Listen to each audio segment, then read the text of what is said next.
Oke, Tribuners, kembali lagi bersama tribunbengkulu.com dalam program Kiprah Daerah, Inovasi Daerah untuk Indonesia. Sudah bersama kita Kak Irsan Setiawan SHMM, Kepala DPM PTSP Kota Bengkulu. Apa kabar Pak?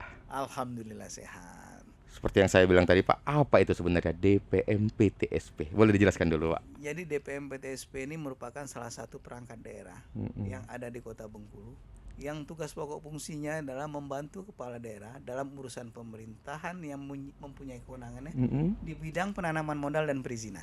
Penanaman modal dan perizinan. Jadi tugas-tugas itulah yang kami support kepada kepala daerah kita, dalam hal ini wali kota, agar supaya masyarakatnya akan menjadi bahagia dengan kita melakukan pola penanaman modal dan pola investasi yang baik dan betul-betul menyentuh pada masyarakat kita. Kita bahas perizinannya dulu nih Kak ya. Ya, silakan. Perizinan ini kan di mata orang awam apakah mudah atau apakah sulit gitu kan, biasa pertanyaan seperti itu. Nah, untuk di DPM PTSP Kota Bengkulu sendiri, bagaimana sih orang mengurus perizinan itu? Apakah sudah ada inovasi-inovasi yang dilakukan, Pak? Jadi gini, DPM PTSP Kota Bengkulu dalam rangka katakanlah membahagiakan masyarakatnya tadi, kita mencoba mempermudah semua urusan perizinan yang ada di Kota Bengkulu. Di MPP Harapan dan Doa Kota Bengkulu itu ada perizinan dan non perizinan. Perizinan itu dilakukan melalui OSS, dan covernya apabila tidak ada OSS ada namanya SIPADE. SIPADE itu adalah Sistem Informasi Pelayanan Perizinan Daerah Kita. Itu aplikasi buatan kita sendiri. Tapi kalau OSS itu buatan kementerian. Nah, OSS itu apa sih Pak? OSS itu merupakan salah satu pola perizinan yang namanya yang RBA ini, berbasis risiko. One submission, single submission. Nah, jadi satu pintu dalam perusahaan perizinan. Satu pintu itu kuncinya Pak ya, satu pintu. Nah, masyarakat pun itu tidak perlu datang sebetulnya ke MPP maupun juga datang ke dinas-dinas terkait, tidak. Cukup melalui mereka membuat akun. Tetapi kan masyarakat kita tidak seluruhnya mampu. Ada juga yang buta terhadap teknologi. Sehingga di MMP Harapan dan Doa itu kita buat ada pendampingan di sana. Jadi kalau bagi masyarakat yang ingin mengurus NIB, mereka tidak bisa membuat akun, kita dampingin kan petugas-petugas kita. Sehingga kemudahan itu didapatkan oleh mereka. Karena prinsip kita, izin beres, investasi akan meningkat. Oke, ini saya jelaskan dikit Tribuners. Jadi MPP itu adalah Mall Pelayanan Publik, di mana di tempat itu semua perizinan bisa dilakukan di sana ya Pak ya. Nah, untuk MPP Kota Bengkulu sendiri namanya adalah MPP Harapan dan Doa Kota Bengkulu. Secara offline ini berlokasi di mana Pak? Lokasi ini merupakan salah satu pilihan pada saat wali kota kita terdahulu itu memberi 3 pilihan kepada pihak Kemenpan RB. Yang pertama di Pasar Baru Koto. Kemudian yang kedua di Bentiring. Lalu yang ketiga di rumah dinas beliau di Balai Kota. Nah, oleh pihak Kementerian PAN dan RB, mereka lebih memilih adalah kantor MPP sekarang itu adalah Balai Kota. Alasan mereka kenapa? Karena ini berada di pusat kota. Kalau MPP Harapan dan Doa ini tempat perizinan atau ngurus non perizinan itu ada di tengah-tengah kota, artinya masyarakat betul-betul merasa lebih dekat, lebih cepat, dan tidak jauh-jauh untuk berurusan. Iya gitu Pak ya. Oke Pak, sebelum kita bahas ke digital ya, kita bahas dulu apa isi MPP itu Pak. Apa saja yang bisa diurus di MPP itu Pak? Jadi ada 21 instansi yang kita kumpulkan di dalam MPP Harapan dan Doa Kota Bengkulu itu. Mulai dari masalah kependudukan, kemudian membayar pajak PBB, lalu perbankan Bank Bengkulu kita, kemudian juga kita ada Kejari juga masuk di sana. Lalu ada juga ada lagi LPSA untuk mempermudah kawan-kawan kontraktor juga kita siapkan di sana. Kemudian ada BPJS, ada Dinas Sosial dan Dinas Kesehatan. Kenapa 3 ini kita kumpulkan? Selama ini masyarakat yang ingin mengurus BPJS-nya harus turun naik kantor. Jadi kalau kantornya kesehatan ada di Simpang 5, kemudian BPJS-nya di Padang Harapan, lalu dinas sosialnya juga di STM di Padang Harapan dekat Lempuing, kan memakan waktu dan membuat capek. Nah, dengan adanya MPP Harapan dan Doa ini yang kita kumpulkan di satu tempat, mereka cukup desk to desk. Dari meja ke meja, BPJS-nya bisa selesai. Nah, belum lagi urusan pajak juga kita handle di sana. Agraria ada, Kemenak juga ada. BPJS Tenaga Kerjaan juga ada. Semua kita kumpulkan di sana. Sebanyak 118 layanan sudah kita bisa cover di sana. Termasuk juga pembayaran pajak mobil drive-thru. Drive thru Pak ya. Jadi artinya nggak perlu antri lagi. Nggak perlu antri lagi. Sudah ada jalurnya. Ada jalur ya. Bagaimana respon masyarakat dengan hadirnya MPP Harapan dan Doa ini, Pak? Alhamdulillah kalau kita lihat dari kunjungan masyarakat, karena kita sudah menggunakan antrian digital, sehingga setiap hari, setiap jam kita bisa update berapa jumlah masyarakat yang hadir di MPP Harapan dan Doa. Itu sudah mencapai 120.000 di atas. Mereka yang berurusan di sana. Ini bahkan data itu terkena dampak pada saat PGN. Ada yang hilang setengah jumlah masyarakat yang berkunjung ke MPP dan Harapan dan Doa dalam rangka melakukan pengurusan perizinan maupun non perizinan ini tadi. Oke. Nah, akhirnya kita masuk ke inovasi ini, Kak Ihsan. Offline-nya sudah sangat luar biasa. Ya. Banyak instansi yang bisa di cover di sana. Sekarang inovasi digital ya. Apakah DPMPTSP sudah melakukannya itu, Kak? Kita hampir semuanya digital, serba digital. Mulai dari sistem perizinan tadi yang saya sampaikan, ada OSS itu aplikasi kementerian. Kemudian untuk mengcover itu beberapa perizinan yang tidak tercover oleh OSS tadi, kita lakukan namanya dengan sistem informasi pelayanan perizinan daerah, itu ada aplikasi Sipade. Dan Sipade ini untuk tahu saja bahwa sudah 3 kabupaten kota mengereplikasinya. Jadi Rejang Lebong, Bengkulu Selatan dan Kaur. Walaupun nama berbeda, tapi isi dalamnya adalah dari Sipade. Menduplikasi Sipade. Menduplikasi Sipade. Dan tenaga IT kita selalu mendatangi mereka untuk melakukan monitoring. Bahkan disupport SDM-nya, Kak, ya? Disupport SDM-nya. Ini kenapa? Ini pengalaman. Pengalaman pada saat kawan-kawan semua itu pakai namanya Si Cantik. Si Cantik ini aplikasi Kominfo yang punya pusat. Nah, kendala kawan-kawan pada saat ada persoalan jarak tempuh, kemudian biaya, sehingga gangguan itu terjadi selalu lama. Tapi dengan di kota Bengkulu ke Rejang Lebong atau ke Bengkulu Selatan, hitungan jam pun kita bisa langsung ke tempat itu untuk menyelesaikan persoalan yang ada di digital itu. Betul. Kemudian juga kita punya lagi NIB on the spot. Nah, NIB on the spot ini merupakan upaya kita juga untuk membantu UMKM yang belum punya NIB. Kita datangi mereka. Bagaimana mereka bisa cepat mendapatkan NIB sehingga mereka bisa naik kelas. Karena tanpa NIB ini, contohnya saja UMKM yang bergerak di bidang katakanlah catering, pemerintah ataupun perusahaan-perusahaan pasti akan menanya pada saat mau meng-SPJ kan, mana NIB-nya? NIB itu nomor induk berusaha. Nomor induk berusaha ini merupakan KTP-nya para pengusaha. Betul. Tanpa NIB ini mereka ilegal. Tidak punya kekuatan hukum. Nah, tapi dengan NIB ini mereka merasa kuat. Belum lagi kita juga punya yang namanya bos berdasi. Apalagi itu, Kak? Bos berdasi itu adalah bersinergi dengan OSS, kemudian mengejar data investasi, berburu data investasi. Jadi bersinergi dengan OSS, berburu data investasi. Nah, jadi dari data di OSS tersebut kita sinergikan, kita lihat dari beberapa UMKM, usaha-usaha besar itu, kita kan tahu itu. Karena pada saat dia mengurus OSS itu ada anggaran atau investasi yang ditanamkan. Nah, dari data itu kita gabungkan, kita berburu nanti. Kita tahu, ada perusahaan sana, maka kita datangi. Sehingga kita mendapatkan data investasi yang mereka tanamkan di Kota Bengkulu. Belum lagi pada saat misalnya mereka ingin menyampaikan data investasi ini terkendala, karena mereka ada kewajiban namanya LKPM, yaitu laporan kegiatan penanaman modal. Nah, pada saat laporan kegiatan penanaman modal ini mereka tidak katakan belum paham 100%, maka kita lakukan pendampingan.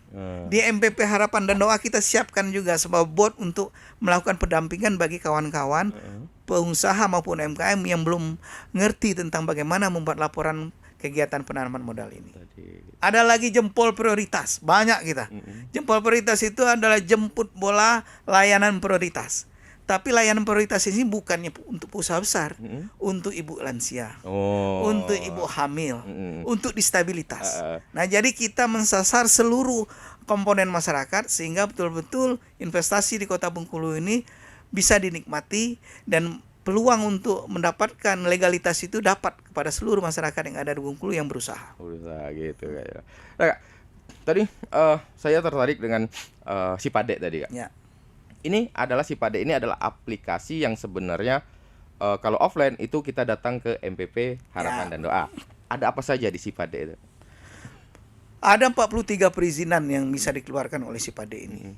Nah, itu mengcover perizinan yang tidak ada di OSS seperti ini tadi surat izin praktek bidan, surat izin perawat, kemudian juga ada PKKPR pemerintah, kemudian banyak lagi, termasuk juga izin membuka titik reklame. Nah, itu semua ada di situ di Sipade.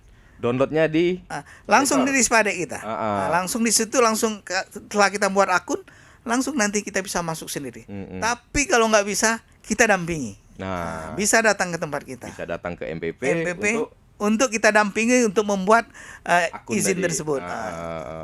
Jadi langsung download di Play Store, search namanya Sipade. Ya, Sipade, Sistem Informasi Pelayanan Perizinan Daerah Kito. Nah, karena yang membuat betul-betul anak-anak kita. Jadi tamatan-tamatan UNIM yang baru kita hire yang punya kemampuan, mereka lah yang membuat ini. Asli Bengkulu. Jadi nggak pakai yang lain. Luar biasa. Makanya kita bisa ini. Nah, biasanya kan kalau berkaitan dengan inovasi digital ini biasanya seperti yang kakak sebut tadi bahwa maintenance. Ini kan kadang ketika ada gangguan, secepat apa sih respon si pengelola aplikasi ini dalam memperbaikinya? Kalau dengan tenaga-tenaga asli Bengkulu tadi bagaimana, Kak? Begitu cepat. Yaitu begitu ada persoalan mereka langsung bisa tangani. Langsung dicari apa permasalahannya, langsung mereka langsung eksekusi untuk bisa agar supaya pelayanan ini tidak terhambat lagi. Dan yang paling penting itu tadi jaringan. Kalau jaringan kita juga susah kalau dari pusat gangguan gitu. Tapi kalau untuk kota sudah aman lah. Sudah aman. Apalagi sekarang usaha-usaha ataupun tempat-tempat nongkrong itu wifi-nya udah kenceng-kenceng semua, kan? Dan kita juga punya aplikasi Halo PTSP. Jadi Halo PTSP itu kita taruh itu back office kita atau tenaga-tenaga ahli kita di bidangnya masing-masing itu untuk melayani secara online. Pada saat masyarakat ada yang mempertanyakan proses perizinannya, sudah sampai di mana, apa yang harus dipenuhi lagi, kalau belum, itu harus dijawab dalam 1x24 jam SOP yang kita lakukan. Nah, sehingga Halo PTSP itu juga kita harapkan bisa dimanfaatkan oleh masyarakat yang mengurus perizinan. Sehingga kalau ada kendala bisa langsung ditangani oleh petugas yang membidanginya. Luar biasa sekali sebenarnya. Nah, ini yang mungkin akan menjadi jawaban untuk masyarakat. Ketika offline datang ke MPP Harapan Doa, itu ada biaya atau tidak, Kak? Alhamdulillah, semuanya serba gratis. Jadi tidak ada calo yang berkeliaran di sana. Semua by sistem. Kemudian juga di MPP Harapan Doa antrian yang online. Jadi tidak ada masyarakat yang dibeda-bedakan. Kalau dia datang duluan, maka dia mendapat pelayanan duluan.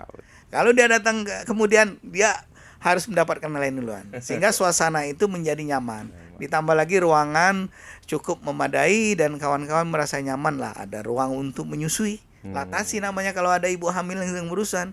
Ada kalau yang bawa anak ada ruang bermain. Dan ada juga pojok UMKM-nya. Jadi kita buat lengkap seperti mall betul. Nah, menurut kakak sendiri dengan adanya MPP Harapan Doa ini yang saat ini sudah ada, apakah sudah ideal atau nanti akan ada peningkatan-peningkatan lagi? Jadi gini, dunia ini kan sudah bergerak ke arah digitalisasi ini. Kalau kata orang Menpan, dan kebetulan kita sudah launching 3 minggu yang lalu. Jadi salah satu MPP yang sudah ditetapkan menjadi MPP digital itu termasuk Kota Bengkulu.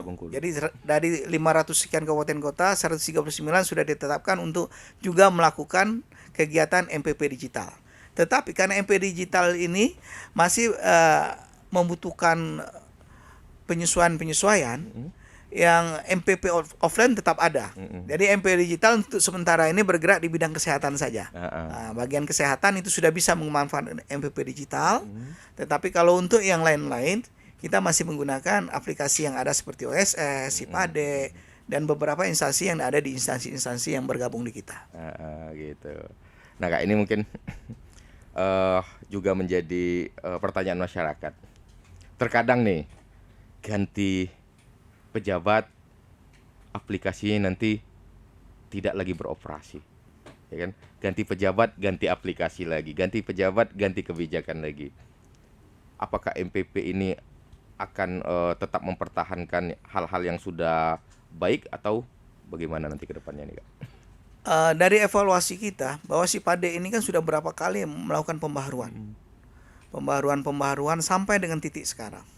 Nah, kita berharap bahwa memang ini karena manfaatnya sangat besar sekali kepada masyarakat. Dan komitmen itu harus dijaga, terutama pimpinan kita. Kita berharap ke depan bahwa ini lebih dikembangkan lagi. Bukan tidak justru diganti dengan yang baru, sehingga akan jadi 0 kilometer lagi. Iya, betul. Nah, di saat masyarakat sudah mengenal baik dengan pola cara kerja yang enak, ya kenapa tidak kita lebih maksimalkan, kita lebih baikkan, sehingga pelayanan perizinan ini juga akan selalu maksimal dimanapun tempatnya dan siapapun pemimpinnya. Jadi harus berkesinambungan. Harus berkesinambungan intinya itu. Saya ingin bertanya soal investasi di Kota Bengkulu ini, Kak. Sejauh ini realisasi investasi di Kota Bengkulu seperti apa capaiannya, Kak? Jadi kalau tahun 2023 yang lalu itu memang kita luar biasa ya. Luar biasa kita dari target 2T yang awalnya kita pikir wah sangat berat 2 sekali. triliun. 2 triliun. Kita mencapai 2,7 triliun waktu itu. Luar biasa. 2023. Nah, di 2024 ternyata dengan kondisi seperti itu kita yang awal dikasih target 2 triliun tiba-tiba dinaikkan 3,5 triliun. Nah, sampai dengan triwulan ini sekarang ini kita sudah hampir mencapai 1 triliun baru. 1 triliun. Ya karena bukan apa, yang namanya investasi itu besarnya itu adalah di wilayah konstruksi. Wilayah konstruksi itu apa? Pada saat pembangunan. Nah, pada saat pembangunan ini kan biaya tertumpah nih sebesar. Tapi setelah tahun kedua itu biayanya sudah operasional. Operasional ini kan berkaitan dengan spare part, penggantian atau ya maintenance lah. Nah, maintenance ini memang tidak begitu dalam tumpahan dana yang besar sebagai pembangunan. Nah, sehingga itu tadi yang saya sampaikan, dengan bos bedasi ini menjadi tantangan kita. Ya, kita tidak perlu juga melihat ke harus UB besar pembangunan yang mega proyek, tetapi yang kecil-kecil pun kalau kita kumpulkan juga menjadi investasi yang akan membangun Kota Bengkulu menjadi lebih besar gitu. Nah, untuk nanti ke depan mencapai target-target investasi berikut, nilai-nilai target investasi berikutnya, apa inovasi yang akan dilakukan? Yang pertama, kita selain bos bedasi tadi, kita melakukan itu tadi pendampingan LKPM yang saya sampaikan. Berarti kan ada beberapa waktu lalu, setahun-tahun sebelumnya, ini pengusaha-pengusaha kita ini takut melaporkan kegiatan penanaman modalnya. Nah, sehingga kita mencoba mensosialisasikannya. Bagaimana cara mensosialisasikan? Kita datangi. Apa sih persoalan Bapak? Apa yang bisa kami bantu? Oh, ini cara pembuatannya seperti ini. Alhamdulillah, sekelas Merkur, sekelas BIM kita dampingi terus itu setiap tahunnya, sehingga laporan kegiatan penanaman modal bisa berjalan baik. Dan ke depan, yang insya Allah 2 minggu ke depan kita akan launching. Itu namanya peta potensi investasi Kota Bengkulu. Peta potensi investasi Kota Bengkulu ini kita kasih namanya nih Sikolu. Bahasa itu udah berasal dari bahasa Bengkulu, siko dulu. Sikolu. Kalau anak-anak kasih sikolu. Ini sikolu. Jadi sistem informasi investasi Kota Bengkulu. Apa isinya tuh, Pak? Isinya merupakan potensi-potensi sektor-sektor yang ada di Kota Bengkulu yang bisa investor masuk. Nah, ini tidak hanya di Bengkulu saja nanti pada saat sudah launching, karena ini berbasis web. Nah, ini seluruh dunia pun bisa melihat pada saat dia melihat potensi investasi Kota Bengkulu akan muncul itu. Titik-titiknya akan muncul. Nah, ini berupa upaya kita untuk meningkatkan investasi Kota Bengkulu. Dan insya Allah kita juga termasuk yang awal membentuk ini, peta potensi investasi ini. Dan di Indonesia yang baru kita tahu yang sudah berbasis web ini baru Pandeglang dengan Cirebon. Nah, kemarin kita sudah tiru di sana. Makanya apa yang ada di sana kita tambah lagi, combine dengan kita, dan insya Allah peta potensi ini akan betul-betul bisa dimanfaatkan oleh para investor baik di Kota Bengkulu, di Indonesia maupun di luar negeri untuk melihat Bengkulu sebelum mereka datang melalui digital. Apa yang bisa mereka tanamkan di sini? Nanti kalau bisa dilihat oleh semua orang di negara manapun, nanti web ini akan memiliki multi language ya Pak. Inggris, mungkin Mandarin. Itu. Luar biasa. Kalau itu sebenarnya potensi-potensi investasi di Kota Bengkulu itu sebenarnya di bidang apa sih Pak? Sebetulnya ada 12 sektor yang kita ini kan, mulai dari bidang perikanan, pertanian, pariwisata, kesehatan juga ada. Nah, ada 12 sektor yang kita petakan di peta potensi itu. Nah, kita berharap melalui peta potensi yang dibuat ini betul-betul bisa membuat semangat lah para investor untuk datang ke Bengkulu. Karena selama ini Bengkulu ini kan bukan daerah hub gitu. Dia daerah tujuan. Orang mau ke Bengkulu betul. Mereka hanya tahu pariwisata saja. Tapi dia tidak tahu berapa ikan yang bisa didapat di Laut Bengkulu, berapa potensi tanaman yang ada di provinsi Bengkulu, luasannya berapa. Nah, dari peta potensi dengan kita melakukan pendampingan dari para akademisi, terutama Unifed ini, kita berharap ini akan merupakan katakanlah pedoman atau guidance bagi para pengusaha untuk berinvestasi di Kota Bengkulu yang kita cintai ini. Nah, untuk investor yang sudah existing di Bengkulu sendiri itu paling besar di sektor apa itu Pak? Kalau sekarang itu masih di sektor jasa untuk Bengkulu jasa. Tapi ini kan sudah ada mulai nih. Perhotelan sudah mulai menjamur ini, seperti di depan ini masih lingkungan hidupnya ya, AMDAL-nya masih yang di depan taman makam gitu. Itu juga. Kemudian yang mall baru kita juga yang di Simpang Harapan juga masih AMDAL juga. Nah, kita tunggulah. Mudah-mudahan mereka betul-betul semangat untuk berinvestasi di Kota Bengkulu ini, sehingga Kota Bengkulu ini akan lebih maju lagi ke depan. Amin. Nah, kadang orang berpikirnya bahwa investasi itu akan maju atau orang akan menanamkan modalnya di suatu daerah itu paling kecenderungannya adalah melihat izinnya mudah nggak sih, atau dipersulit nggak sih. Untuk Bengkulu seperti apa? Kita memberikan karpet merah lah untuk para investasi. Jadi kita usahakan dengan tagline kita, izin beres investasi meningkat, maka kita akan lakukan pendampingan kalau ada investor yang ingin menanamkan modal di tempat kita. Dan kita sudah komitmen dengan para perangkat daerah yang menjadi teknis dalam memberikan rekom kepada kita. Kalau bisa cepat, kenapa harus lambat? Kalau bisa mudah, kenapa harus dipersulit? Nah, itu harus gitu. Luar biasa Tribuners Kak Irsan Setiawan ini. Nah Kak, dengan memimpin OVD yang luar biasa inovasinya ini sendiri, mungkin Tribuners banyak yang ingin bertanya, sebenarnya inovasi-inovasi ini bagaimana sih Kakak menemukannya? Jadi inovasi ini diawali dari semangat kita untuk berbagi cerita dan pengalaman. Pada saat kita sudah mencoba berbagi cerita, akan muncul nanti ide-ide. Nah, pada saat ide-ide itu kita muncul, kita ajak teman-teman IT, bisa nggak dibuat seperti ini? Seperti Halo PTSP, itu kan diawali dengan persoalan orang ini banyak komplain, tapi komplain itu tidak sampai ke kita. Akhirnya masuk ke pengaduan. Kenapa tidak dari awal kita dampingi masyarakat ini? Nah, makanya muncul Halo PTSP. Kemudian juga yang masyarakat yang tadi, seperti disabilitas, orang tua, kemudian masyarakat yang katakanlah agak susah, yang merasa sulit sekali kalau dia ke kantor, kadang-kadang berpikirnya wah ini berbelit-belit nanti, harus rapi lah harusnya. Maka kita bentuklah jempol prioritas ini tadi, jemput layanan prioritas ini tadi kepada mereka. Nah, itu pun karena kita temukan, oh ini ada persoalan lagi nih.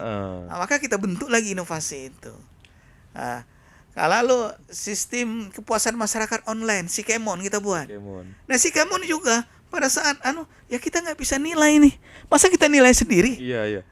harus kita buat nih aplikasi yang betul-betul masyarakat menilai secara fair gitu. Iya. Nah, makanya sekarang di meja-meja itu sudah ada tab yang langsung mereka menilai kepuasan mereka. Oh, ya, Dan puas tidak puas netral gitu lah ya. iya, dan alhamdulillah hasilnya sampai dengan bulan terakhir kita hampir di 98% untuk kepuasan masyarakat. Gitu. Jadi inti dari inovasi itu adalah menjawab permasalahan yang ada. Nah, jadi permasalahan yang ada kita coba buat inovasinya sehingga mempermudah kita untuk mengevaluasi dan membantu masyarakat untuk memuaskan mereka sehingga mereka bahagia. Oke, luar biasa.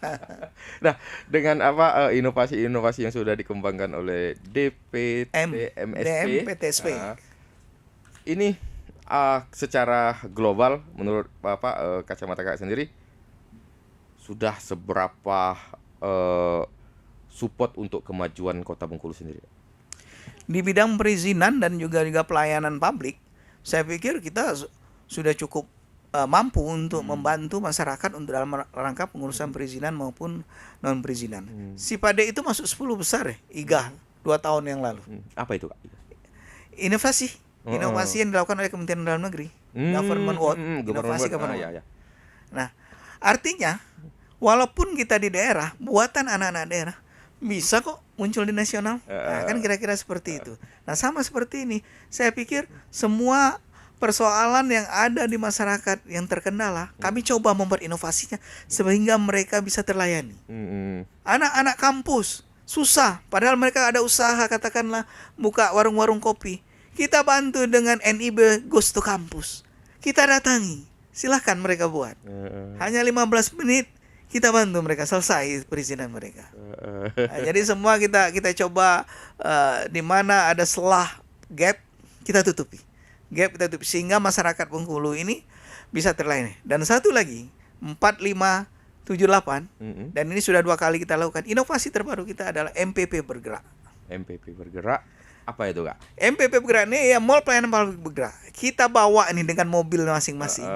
Jadi beberapa ada 12 instansi, mulai dari pengurusan SIM, kemudian BPJS, lalu ke Dukcapilan. Kita mendekatkan kepada masyarakat, BNN, BP POM, mobil-mobil mereka kita bawa, kita taruh di satu titik, dia di satu kecamatan.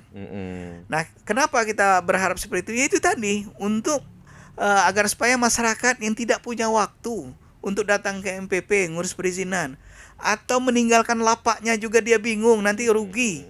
Nah, kita datang, kita dekati mereka. Seperti di Muara Bengkulu, bukan Muara Bengkulu, Selebar sudah. Kemudian Singaran Pati sudah. Nah, tanggal 45 ini di Camat Gading Cepaka. Lalu 78 kita lakukan di Teluk Segara. Nah, ini jadi masyarakat kecil yang UMKM pun bisa kita layani. Yang mau ngurus SIM tuh bisa kita layani di situ. Ngurus BPJS bisa kita layani juga. Kalau mereka tidak ada waktu ke MPP. Nah, ini pola ini kita lakukan mulai tahun ini. Bahkan ketika sudah ada MPP pun tetap harus datangi.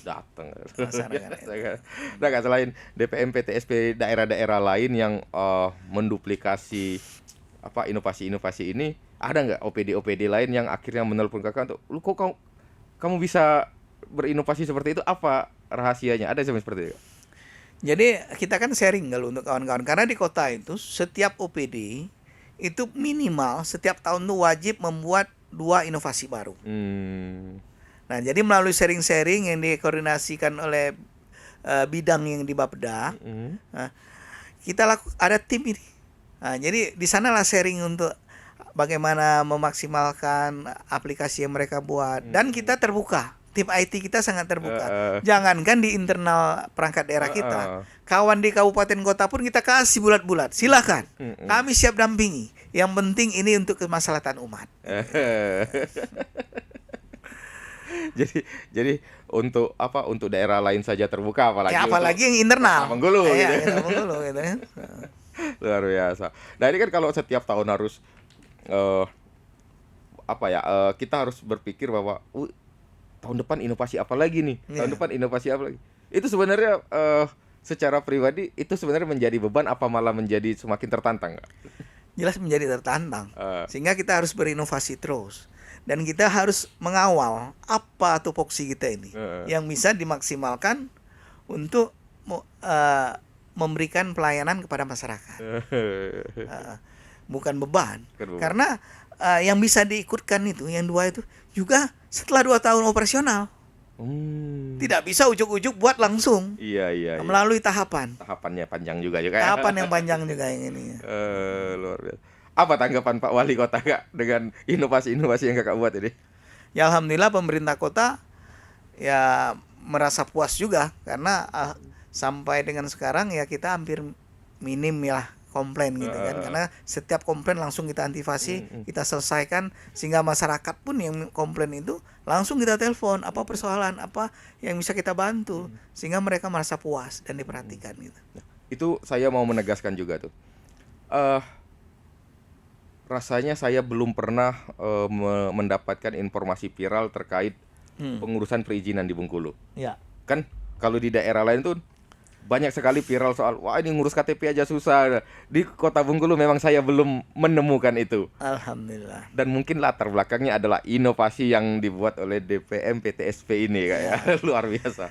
Kalau saya katakan ke kawan-kawan instansi yang bergabung, pada dasarnya masyarakat itu tidak mau merasa dibedakan. Nah, kenapa? Salah satu caranya saya bilang ke kawan-kawan, ayo kita mulai dengan antrian online. Karena awal-awal pada saat saya masuk, kita masih manual. Pada saat manual ini tadi banyak yang nitip. Ada yang nitip. Ada saudaranya ini minta duluan. Ada anggota dewan gitu mau cepat. Nah, ini tidak, karena mereka sesuai dengan nomor antrian dan masyarakat merasa puas. Wah, saya yang pakaian gini juga. Ya kalau memang saya duluan, ya saya yang didulukan. Nah, kan seperti itu. Kepuasan itulah yang ingin kita dapatkan dari masyarakat kita, sehingga mereka merasa bahagia dan nyaman berurusan di sana. Dan memang dalam hal-hal tertentu seperti pembayaran pajak PBB kita batasi. Dan tidak bisa orang membayar sekitar sekali ngantri 10 orang dibawanya. Iya. Nah, karena kita mengkhawatirkan calo ini tadi, sehingga kawan-kawan lain menunggunya lama. Ya boleh kalau Anda mau bawa 10 orang dengan membuat surat kuasa. Itu satu. Kemudian yang kedua, Anda 10 kali ngantri. Iya, betul. Sehingga orang yang lain merasa puas gitu. Tapi kalau Anda 1 kali ngantri membawa 10 orang, ya kasihan orang yang hanya membawa 1. Nah, ini kita terapkan. SOP ini saya matangkan dengan kawan-kawan, malahan kita buat MOD di sana. Namanya Manager of Duty. Ini juga kita mengadop dari beberapa daerah di Pandeglang. Jadi Manager of Duty ini saya buat itu untuk mengawasi perjalanan pekerjaan selama di MPP itu pada setiap hari. Dia bergantian saya tunjuk. Nah, dialah yang melihat, oh di gerai itu atau di bor itu kok ada masalah, mereka yang datang dulu.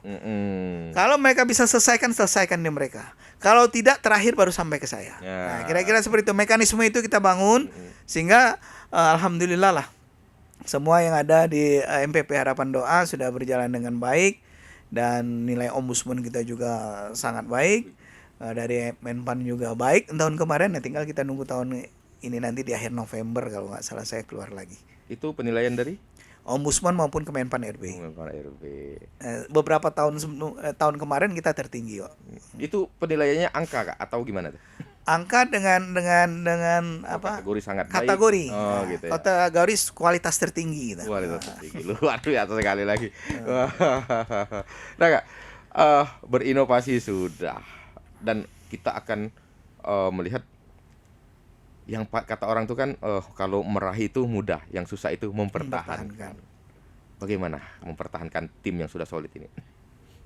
Inti sebuah pekerjaan itu agar supaya tetap dalam posisi yang kita inginkan itu SOP, saya pikir. Selama SOP itu bisa dijalankan dengan baik dan komitmen itu ada dari kawan-kawan yang melaksanakannya, maka pekerjaan itu akan selesai juga dengan baik. Nah, pengawasan dan evaluasi dari pimpinan itu harga mati juga yang harus dilakukan. Nah, sehingga mempertahankannya akan lebih mudah dengan kita ada guidance terhadap SOP yang kita lakukan. Kalau SOP-nya 2 hari, kalau lewat dari 2 hari, kan bisa kita pertanyakan ada apa ini. Nah, sehingga ini bisa langsung kita lakukan evaluasi terhadap yang menangani. Nah, ini kunci buat saya. Ya. untuk Tribuners dan untuk masyarakat, bahkan untuk masyarakat Provinsi Bengkulu lah. Sebenarnya dalam berinovasi itu, hal pertama yang harus dimiliki oleh orang itu apa sih sebenarnya? Ya, pemecahan masalah.